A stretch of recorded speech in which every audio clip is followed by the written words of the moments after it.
ये बात है फरवरी 2026 की, अब से कुछ महीने पहले की। बैंगलोर की कोरमंगला पुलिस के पास एक ऑर्डर पहुंचता है।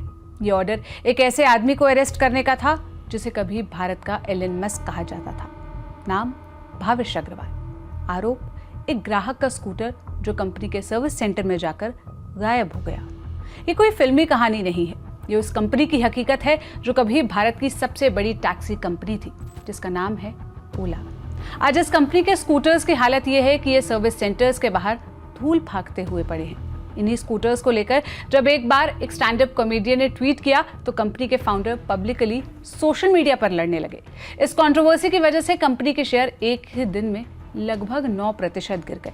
कंज्यूमर फोरम में ओला स्कूटर्स को लेकर 10,000 से ज्यादा शिकायतें दर्ज हुई, जिसके बाद सरकार को सर्विस सेंटर्स की जांच तक करानी पड़ी। और इस सब का नतीजा ये हुआ कि ओला जिस टैक्सी के धंधे में कभी बादशाह हुआ करती थी, वो आज उसी बाजार में तीसरे नंबर पर खिसक गई है। खुद उबर के सीईओ कहते हैं कि अब भारत में उनका सबसे बड़ा कॉम्पिटिटर ओला नहीं बल्कि रैपिडो नाम की एक कंपनी है। तो आज बोर्डरूम के इस एपिसोड में बात ओला की करेंगे, जानेंगे कि आखिर कैसे 60,000 करोड़ रुपए की कंपनी 4 सालों में महज 600 करोड़ रुपए पे सिमट कर रह गई। आखिर ऐसा क्या हुआ जिसकी वजह से भारत की सबसे बड़ी कैब कंपनी अपने ही शिखर से फिसल गई।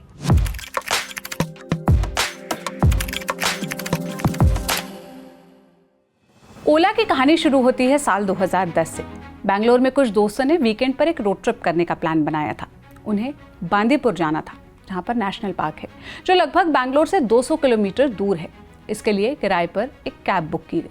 अब तक सब कुछ प्लान के मुताबिक चल रहा था, लेकिन बीच रास्ते में ड्राइवर और उन लड़कों के बीच कहासुनी हो गई। बात पैसों तक पहुंची और ड्राइवर तय हुई रकम से ज्यादा पैसे मांगने लगे। मामला इतना बढ़ा कि लड़कों को बीच रास्ते में ही उतरना पड़ा और आगे का सफर बस से तय किया गया। इन्हीं लड़कों के ग्रुप में शामिल थे भाविश अग्रवाल। वो बताते हैं कि इसी सफर और भोगी हुई हकीकत से ओला का आइडिया जन्मा। ये उस दौर की बात है जब भारत में टैक्सी सिस्टम काफी अनऑर्गेनाइज्ड हुआ करता था। कोई सेंट्रलाइज सिस्टम नहीं था जिसमें कस्टमर्स के साथ किराया और ट्रिप गारंटी फिक्स हो। इन्हीं चीजों को फिक्स करने के आइडिया के साथ भाविश ने ओला की शुरुआत करने की सोची। आईआईटी बॉम्बे से पास आउट भाविश ने 2010 में अपनी माइक्रोसॉफ्ट की सेफ एंड सिक्योर जॉब छोड़कर खुद की कंपनी बनाने का फैसला किया और ऐसे शुरुआत हुई olatrip.com की। ये एक ऐसी वेबसाइट थी जिससे ट्रिप के लिए कैब बुक की जा सकती थी। बदले में लोगों को फिक्स रेट पर राइड, समस्या आने पर सुनवाई के लिए प्लेटफॉर्म मिलता। लेकिन कुछ ही समय में भाविश को समझ आ गया कि कंपनी की असली कमाई छुट्टियों के ट्रिप से नहीं बल्कि रोजमर्रा के उस सफर से होगी जो हजारों लाखों लोग रोजाना तय करते हैं। भाविश ने यह आइडिया कॉलेज के दिनों के साथी अंकित भाटी के साथ साझा किया और जनवरी 2011 में दोनों ने मिलकर मुंबई के पवई इलाके में स्थित अपने छोटे से फ्लैट से ओला कैब्स की शुरुआत की। ओला का बिजनेस मॉडल एकदम स्मार्ट था। ड्राइवर अपनी गाड़ी लाता, ओला उसे ऐप के जरिए ग्राहक देता और बदले में हर राइड पर कमीशन लेता। इससे कंपनी को फायदा ये हुआ कि न उन्हें गाड़ियां खरीदनी पड़ी, न ही उसके मेंटेनेंस का बोझ उठाना पड़ा। ओला ने वो चीजें की जो विदेशी कंपनियां सोच भी नहीं पाई।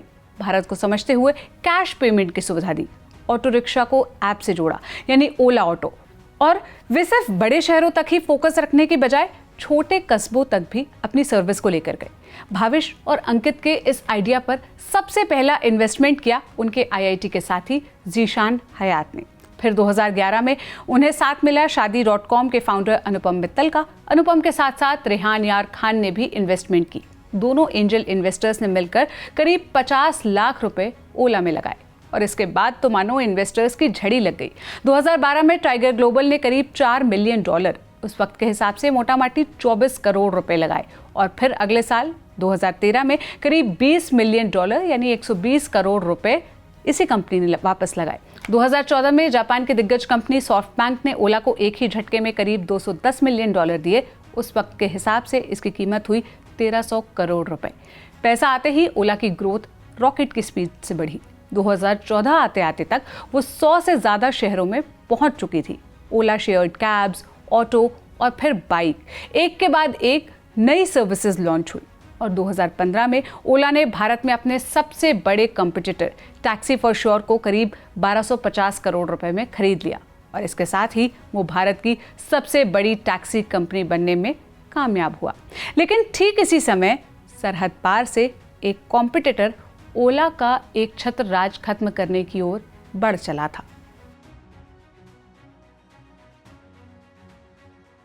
2013 में उबर ने भारत में कदम रखा। शुरुआत में उबर करीब $3.5 अरब की कंपनी थी और वो रॉकेट की रफ्तार से बढ़ रही थी। 2015 आते आते उबर की कीमत करीब $60 अरब तक पहुंच गई, यानी मात्र 2 सालों में लगभग 1600% की ग्रोथ। जबकि ओला तब भी करीब $5 अरब की कंपनी थी, यानी उबर ओला से करीब 12 गुना ज्यादा बड़ी थी। बाहर से ये किसी चींटी और हाथी की लड़ाई जैसा लग रहा था। दोनों के बीच पैसों की जंग शुरू हो गई। मार्केट पर कब्जा करने के लिए दोनों कंपनियों ने करोड़ों रुपए फूंकने शुरू कर दिए। कस्टमर्स को बेहद सस्ती राइड्स मिलने लगी और ड्राइवर्स को मोटे मोटे इंसेंटिव। इस बीच भावेश ने एक समझदारी भरी चाल चली। बड़ी मेट्रो सिटीज में उबर से सीधे भिड़ने की बजाय उन्होंने छोटे छोटे शहरों को पकड़ा जहां उबर की पहुंच कमजोर थी। ऑटो, बाइक, सस्ती कैब, महंगी कैब, हर जरूरत के हिसाब से फोकस किया।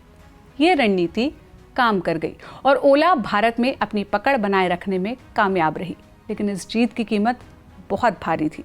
इसे 3 पॉइंटर्स में समझते हैं। ओला की पहली गलती साबित हुई पैसों का बेहिसाब खर्च। सस्ती राइड्स और मोटे इंसेंटिव का सीधा मतलब था भारी नुकसान। 2016-17 आते आते ओला का सालाना घाटा करीब 4800 करोड़ रुपए तक पहुंच गया, जो 1 साल पहले 2300 करोड़ रुपए था। साल भर में 2 गुना नुकसान बढ़ा, यानी ये मॉडल टिकाऊ नहीं था। इसका खामियाजा सबसे पहले ड्राइवर्स को भुगतना पड़ा। कंपनी ने ड्राइवर्स के इंसेंटिव काटने शुरू कर दिए। इसे ऐसे समझिए कि जनवरी 2016 में ड्राइवर्स को 100 रुपए की राइड पूरी करने पर 400 रुपए बोनस मिलते थे। वहीं जनवरी 2017 में सिर्फ 70 रुपए बोनस मिलने लगा। और तो और हर किलोमीटर पर लगने वाला किराया भी कम हो गया, जिससे ड्राइवर्स की कमाई पर सीधे तौर पर असर पड़ा, यानी ड्राइवर्स की कमाई सीधे सीधे कम हो गई। दूसरी गलती हुई ओला ड्राइवर्स की बगावत। ये बात है साल 2017-18 की, जब कमाई आधी होने की वजह से ड्राइवर्स सड़कों पर उतर आए। उनका तर्क था कि अच्छी कमाई होने की वजह से ही उन्होंने लोन लेकर गाड़ियां खरीदी थी, अब EMI भरना तक मुश्किल हो गया है। इसका नतीजा ये हुआ कि मुंबई, दिल्ली, बैंगलोर, पुणे, हैदराबाद जैसे शहरों में करीब 15 लाख ड्राइवर्स सड़कों पर उतर आए। ये वही ड्राइवर्स थे जिनके दम पर ओला खड़ी हुई थी। ओला के डाउनफॉल की तीसरी वजह बनी ड्राइवर्स का सिस्टम हैक करना। हुआ कुछ यूं कि ज़्यादा से ज़्यादा इंसेंटिव पाने के लिए ड्राइवर्स ने सिस्टम को ही करप्ट करने का एक तरीका खोज निकाला। ये तरीका था GPS स्पूफिंग, जिसका इस्तेमाल कर ड्राइवर्स ने सिस्टम को नकली लोकेशन दिखाई, फिर फर्जी अकाउंट से खुद ही राइड बुक की और खुद ही उसे पूरा करते हुए भी दिखा दिया। न कोई असली सवारी होती, न गाड़ी चलती, लेकिन राइड पूरी होने के साथ इंसेंटिव सीधे जेब में आ जाता। जब ओला को इसकी भनक लगी तो उसने करीब 11,600 गाड़ियों को अपने सिस्टम से ब्लैकलिस्ट कर दिया। लेकिन इन सब में ओला के करोड़ों रुपए डूबे और साथ ही ड्राइवर्स भी चले गए। ओला और उबर के बीच 5 सालों तक चली पावर फाइट के बाद भी दोनों कंपनियां प्रॉफिट से कोसों दूर थी। दोनों ही कंपनियां कस्टमर्स को एक्वायर करने के लिए ज़्यादा से ज़्यादा पैसा इन्वेस्ट करने की होड़ में लगी थी। तभी साल 2018 में एक खबर आई कि दोनों कंपनियों का एक कॉमन इन्वेस्टर सॉफ्टबैंक चाहता है कि इन दोनों कंपनियों का भारत में मर्जर हो जाए। लेकिन बाद में ये र्यूमर साबित हुआ और उबर ने सफाई दी कि भारत में उनका बिजनेस पहले से कई ज़्यादा मजबूत है और वो इंडिपेंडेंटली यहाँ टिके रहेंगे। नतीजा ये रहा कि मर्जर कभी हुआ ही नहीं। दोनों ही कंपनियों की सेहत बाहर से भले ही अच्छी दिख रही थी, लेकिन अंदर से उनकी बुनियाद उतनी ही कमज़ोर हो रही थी। चूँकि उबर के पास पैसा ज़्यादा था, वो बड़ी कंपनी थी, इसलिए वो कैश बर्न भी अफोर्ड कर सकती थी और मार्केट में सर्वाइव करना उनके लिए कंपेरेटिवली ईजी था। 2019 तक ओला अपने हाईएस्ट पर पहुंच चुकी थी। प्लेटफॉर्म पर 15 लाख से ज्यादा ड्राइवर्स, रोज लाखों राइड्स और 250 से ज्यादा भारतीय शहरों में मौजूदगी। 2018 में टाइम मैगजीन ने ओला के फाउंडर भावेश को दुनिया के 100 मोस्ट इन्फ्लुएंशियल लोगों की लिस्ट में भी शामिल किया था। और 2021 आते आते ओला की वैल्यूएशन अपने सबसे ऊंचे मुकाम पर पहुंची, करीब $7.3 अरब, यानी उस वक्त के हिसाब से करीब 60,000 करोड़ रुपए।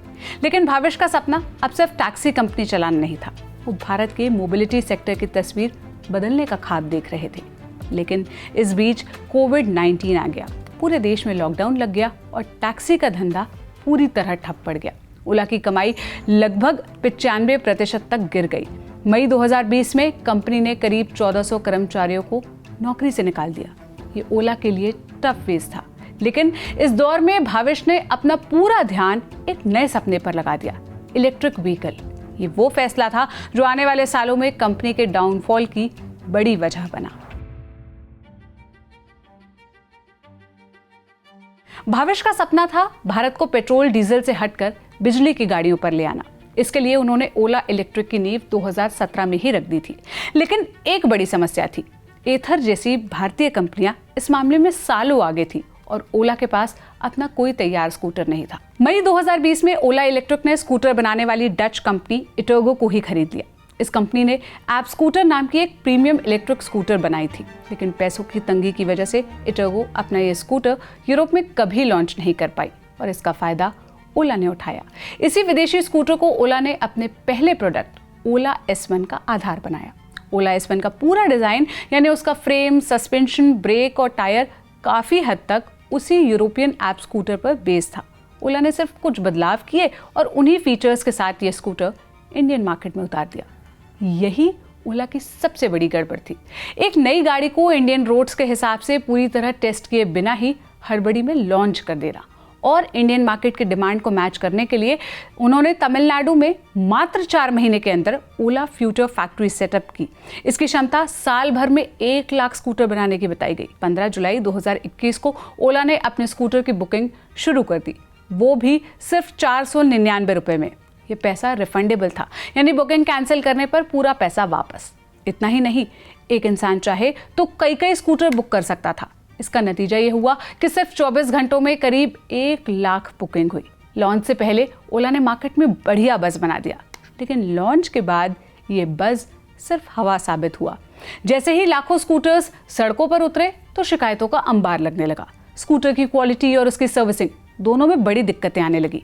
कभी सॉफ्टवेयर बीच रास्ते में फ्रीज हो जाए, कभी स्कूटर अनलॉक ना हो और कभी बीच रास्ते में ही बंद पड़ जाए, और कुछ मामलों में तो बात जान पर आ गई। शुरुआती दौर में पुणे में एक स्कूटर में आग लगने की घटना ने पूरे देश में हड़कंप मचा दिया।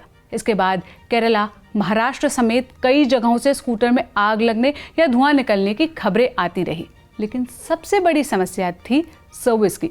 स्कूटर के जो पुर्जे यूरोपियन डिजाइन पर बने थे, उनकी सप्लाई और मरम्मत भारत में आसान नहीं थी।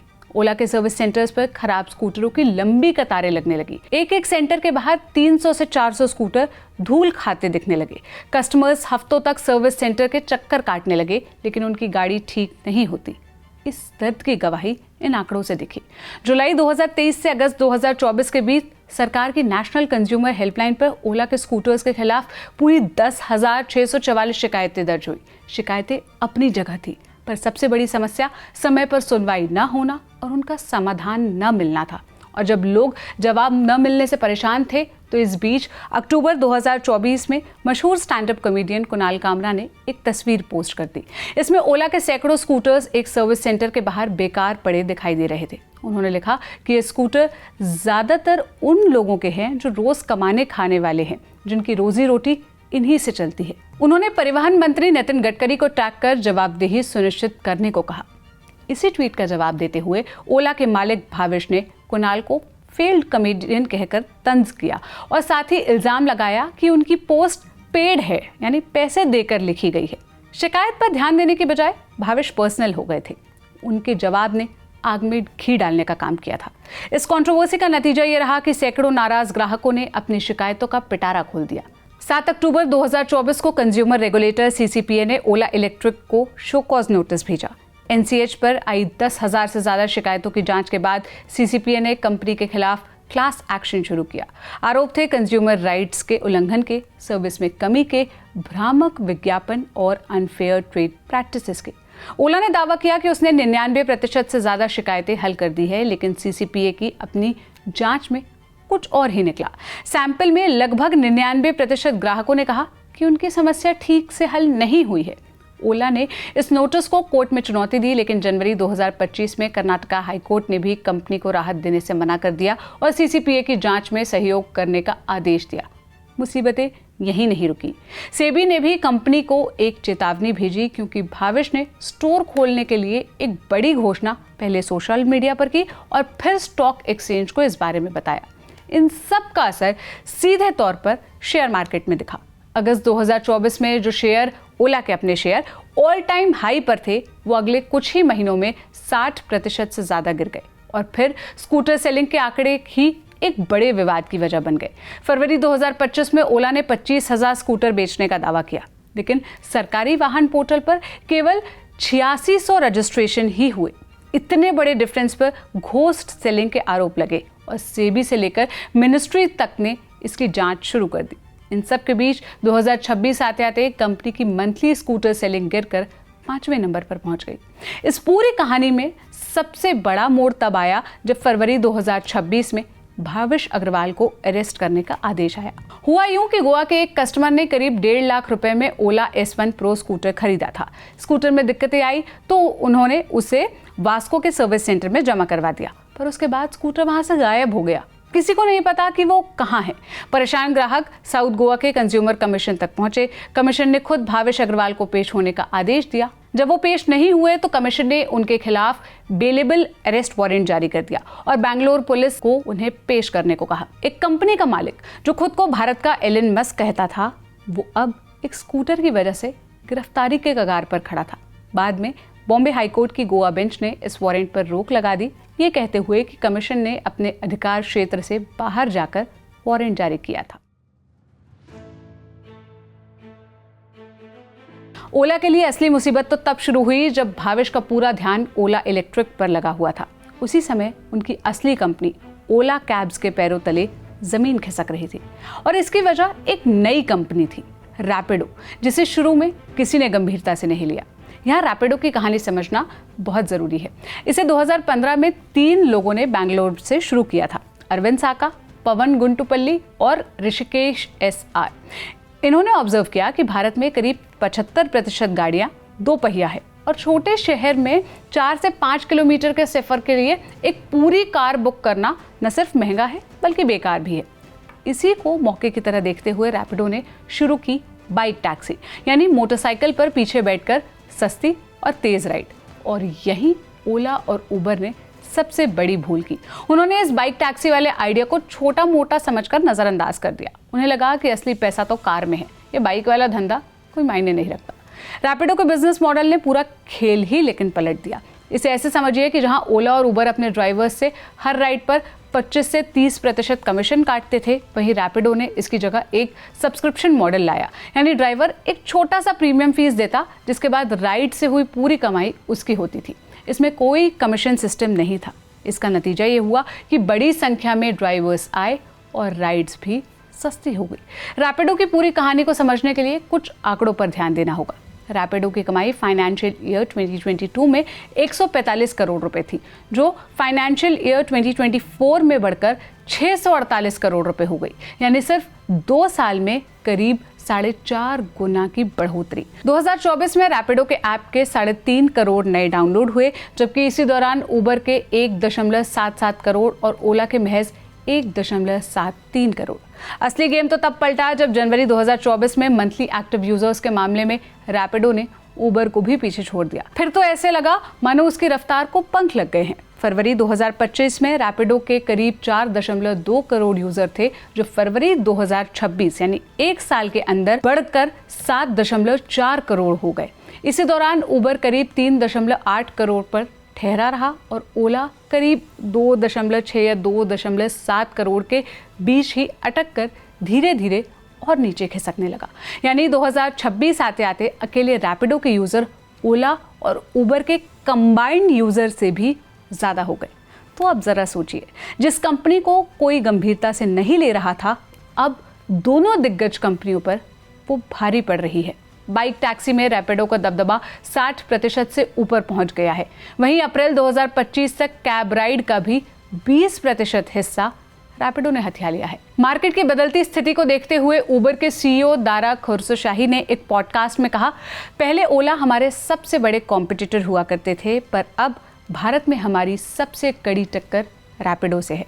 ये एक बड़ी बात थी। दुनिया की एक दिग्गज कंपनी का मुखिया खुलकर कह रहा था कि अब उन्हें ओला से नहीं रैपिडो से डर लगता है। यानी ओला, जो कभी इस पूरी जंग की धुरी थी, अब साइडलाइन हो गई थी। ओला के डाउनफॉल की और भी कई वजहें थी। भाविश का सारा ध्यान ओला इलेक्ट्रिक जैसे नए प्रोडक्ट पर चला गया और उनका मूल कैब बिजनेस अनदेखा रह गया। साथ ही ओला ने वो सब्सक्रिप्शन मॉडल अपनाने में देरी की जिसने रैपिडो को इतना आगे पहुंचाया। ओला की असल हालत का एक सबूत तब सामने आया जब बड़े बड़े अफसर एक के बाद एक कंपनी से इस्तीफा देकर जाने लगे, और ये कोई नई बात नहीं थी, इसकी जड़ें भी सालों पुरानी थी। 2022 में ब्लूमबर्ग समेत कई रिपोर्ट्स में भावेश के काम करने के तरीके पर सवाल उठे। कहा गया कि वो छोटी छोटी बातों पर भड़क उठते थे। एक चर्चित किस्सा है जब प्रेजेंटेशन में सिर्फ पेज नंबर न होने पर उन्होंने पूरा प्रेजेंटेशन फाड़ दिया। कभी प्रिंटिंग पेपर की क्वालिटी तो कभी टेढ़े मेढ़े पेपर क्लिप पर मीटिंग बीच में खत्म हो जाती। एक कर्मचारी को मामूली गलती की सजा के तौर पर मैदान के चक्कर तक लगवा दिए गए। इसी माहौल का नतीजा ये हुआ कि टॉप लेवल के अफसर लगातार कंपनी छोड़ते रहे। हालत ये थी कि ओला कैब्स के एक नए सीईओ सिर्फ 3 महीने में ही नौकरी छोड़कर चले गए। 2024 में तो जैसे इस्तीफों की झड़ी लग गई। CFO, CTO, CMO, HR head, एक के बाद एक कई बड़े नाम कंपनी से बाहर हो गए। भावेश इस पर सफाई देते रहे कि ये बस उनका एग्रेसिव स्टाइल है और हर कोई कंपनी की कल्चर के लिए फिट नहीं होता। और सिर्फ काम का तरीका ही नहीं, भावेश अपने बयानों को लेकर भी विवादों में रहे। मई 2024 में उन्होंने एक्सपर्ट जेंडर प्रोनाउन को एक वेस्टर्न डिसीज कह दिया। इस पर बवाल मचा। लिंक्डइन ने उनकी पोस्ट हटा दी और जवाब में भावेश ने ओला का पूरा क्लाउड सिस्टम माइक्रोसॉफ्ट से हटाकर दूसरे प्लेटफॉर्म पर शिफ्ट कर दिया। ये सारा विवाद पब्लिक में भावेश की एक अलग ही तस्वीर बना रहे थे। एक बेहद टैलेंटेड लेकिन उतने ही जिद्दी और एग्रेसिव और आलोचना को बिल्कुल बर्दाश्त नहीं कर पाने वाले शख्स के रूप में। आज भावेश अग्रवाल की कहानी एक चौराहे पर खड़ी है। ओला कैब्स रेस में पीछे छूट रही है, वहीं ओला इलेक्ट्रिक मुश्किलों से जूझ रही है। हालांकि ये कहानी अभी खत्म नहीं हुई। हो सकता है भावेश एक बार फिर कमबैक करे, लेकिन फिलहाल ऐसा होता जल्द तो नजर नहीं आ रहा। ओला की ये कहानी आपको कैसी लगी, आप हमें कमेंट बॉक्स में बताइएगा। अगर आपके पास कोई सजेशन है तो आप हमें वो भी दे सकते हैं। आपके लिए ये स्क्रिप्ट लिखी थी प्रांशु ने, कैमरे के पीछे आदेश हैं। मैं सोनल हूँ, आपसे विदा लेती हूँ। फिर मिलेंगे जस्ट पर ही। शुक्रिया।